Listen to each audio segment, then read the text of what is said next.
Yeah, we're back on this radiator.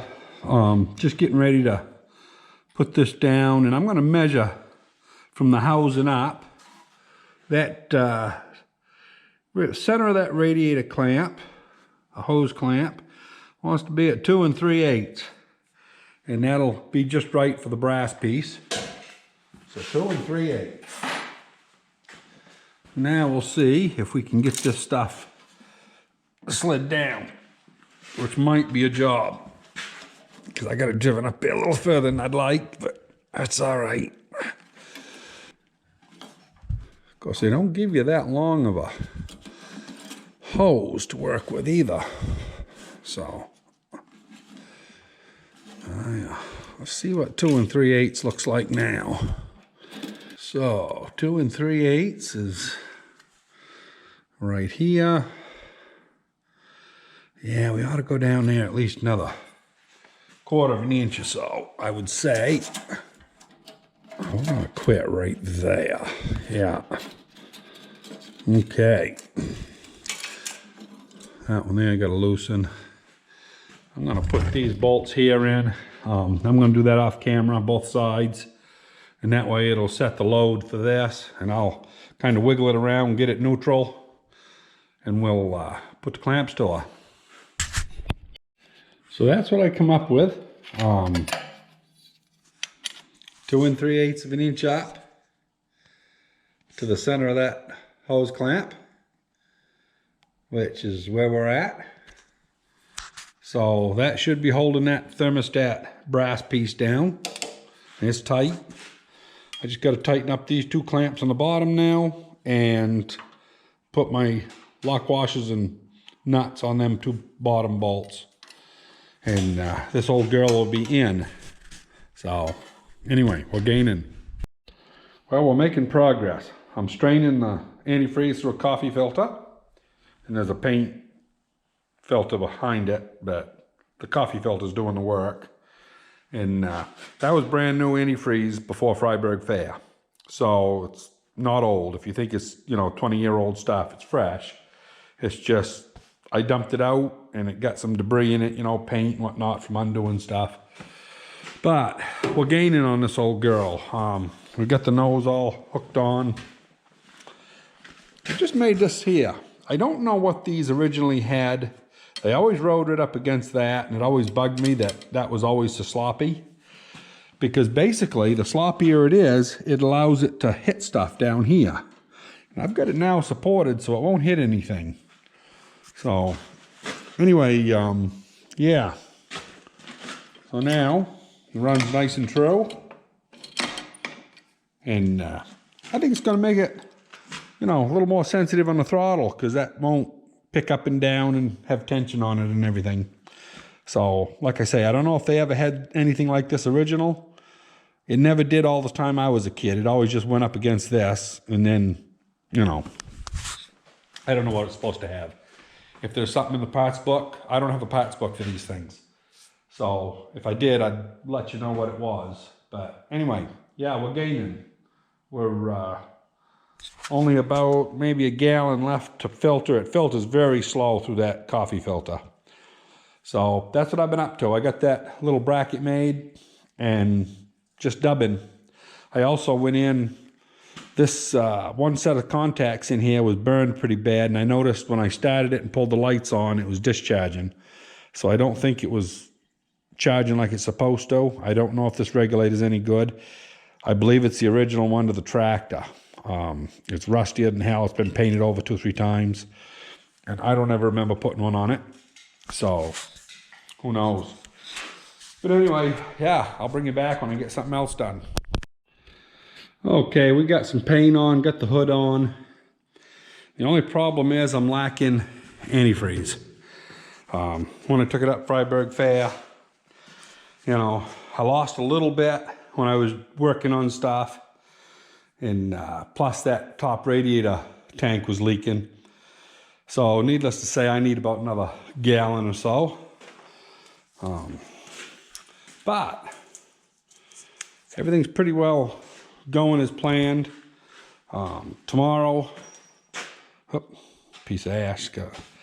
I I got one white there painted on one side, and I'll get that one bolted on tomorrow, and I'll get that one cleaned up, and hopefully by tomorrow night, if this one here is dry in the morning, I'll move it off, and I'll get this one up and paint it, and hopefully by late in the afternoon I'll be able to put them on. I'm going to go get me some square nuts tomorrow, and I'm going to bore them out and put the right size bolts in them and weld them with a wire feed. That's how I'm going to make a square-headed bolt. The place up in Bridgeton, not Bridgeton, Freiburg, they've got Trumbull's Hardware. They still carry square-headed bolts, but they only have them up to 2-inch. So I'm going to go on up and get some nuts and make them. So simple fix. Well, I just wanted to show you my thoughts on this square-headed bolt thing. They want $6, $7 a piece for them, and of course these are only $1 something a piece and 28 cents for the nuts right at the local hardware store. And I am going to go ahead and just weld it up. Now, the local hardware store had 2-inch square-headed bolts, and I bought 6 of them because I thought they might be long enough. But you only got a couple threads that catch. So, you know, and these are only like $1.50 or $1.60 a piece. Place around here, I can buy bolts cheaper at the hardware store than I can at the big stores. That there was $1.80, I believe. You know, it's not a hardened, you know, like a grade 5, I don't think. It's just a regular bolt. But you know, for just an old farm tractor that's producing 20 horsepower, you don't need a grade 5, you know, especially on a 3/4 inch. So yeah, so I got me some bolts so I can keep my mud daubers out of the holes, because I got them all cleaned out finally, so we can put cultivators on it later. So yeah, I'm going to go ahead and weld these, and I'll bring you back, show you what I end up with. So that right there is what we're starting with. I drilled a hole in the table just to make it easier.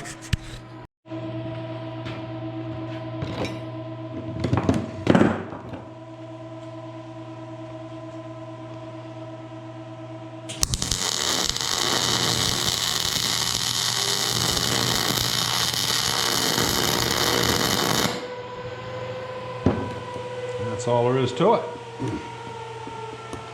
Now I just got to get it out. Should have put a 5/8 hole through the table, I guess.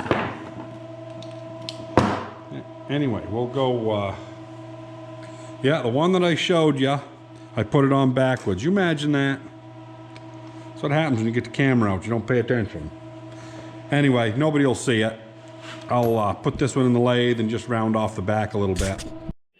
So anyway, they all come out like that, except for the one, this one here, I went up to the lathe and I numbed over them corners so they're not so sharp, because I put it on backwards. Of course, that's what happens when you're filming.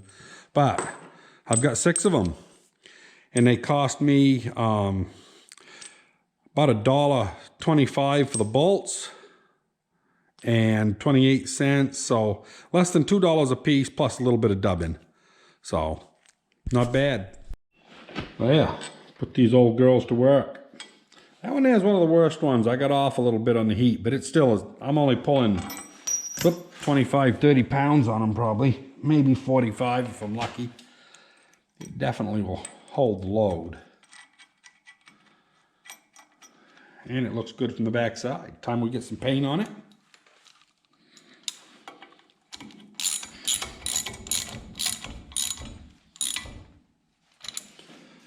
Oh yeah, that one's a square one already done.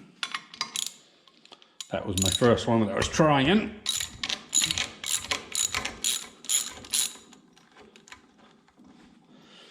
This one's gonna spin. Maybe I can get it. Yeah.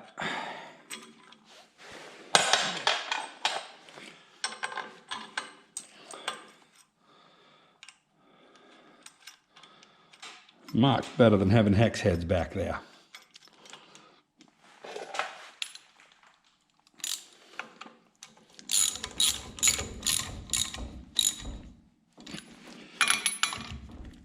Beautiful. Oh yeah. Nothing to it. They look pretty good from the back. Time you get some red paint on there, most people never know what you did. And it works. I'm not going to use square heads on the back of the actual rim bolts. I'm just going to use regular ones because they give you a big enough opening you can get a socket or a wrench on it. So anyway, yeah. I got these here. They fit right in nice for the other side. And as soon as that counterweight gets dry enough to put on, which will be sometime probably tomorrow morning or tonight, I'll get the other one on. And then I got to put the tires on. And I'm still debating. That one over there is all painted up halfway decent. I'm not too worried about it. It don't have much rust on it. This one here is kind of rusty. I don't know what I'm going to do. I don't think it'll go in my glass bead cabinet with a tire on it. So I haven't quite decided. But anyway, it's come a long way from what you saw the other day. It runs good. I only got one problem with it. It generates good until you run the throttle up. See if she'll start here.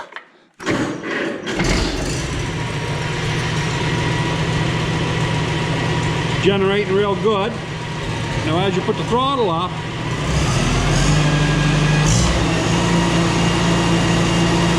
it comes down. Put the lights on, it don't keep up with it. So, I'm not really sure. You can see how it goes right up good at an idle. So,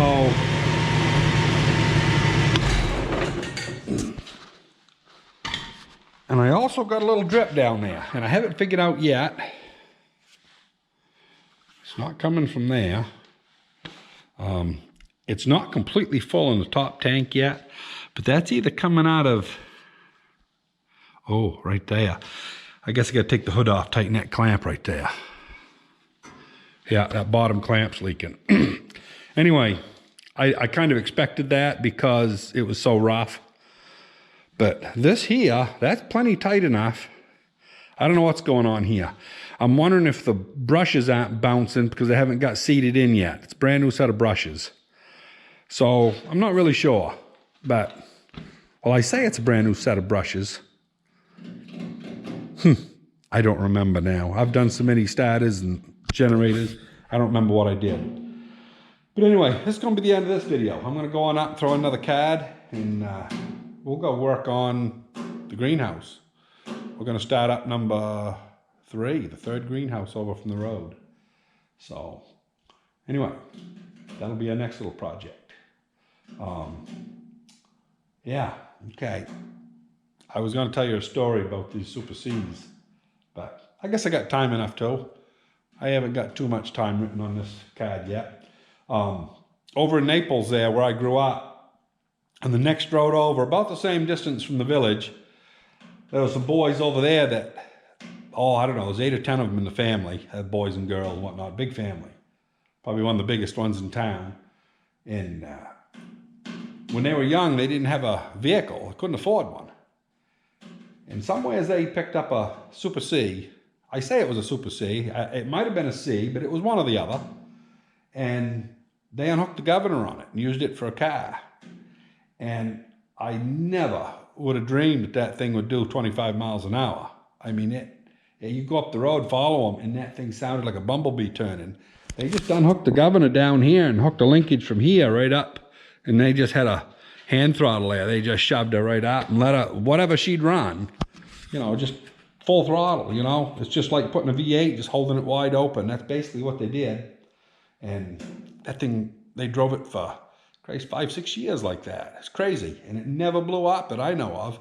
I know that the tractor eventually got junked. I think the tires went to hell on it and they just figured it weren't worth it. But yeah, it's crazy how hard you could, you know, abuse one of them motors, because them boys abused it. And anyway, yeah. Keep safe, everybody. We'll see you on the next one. And don't hesitate to hit the like button and subscribe.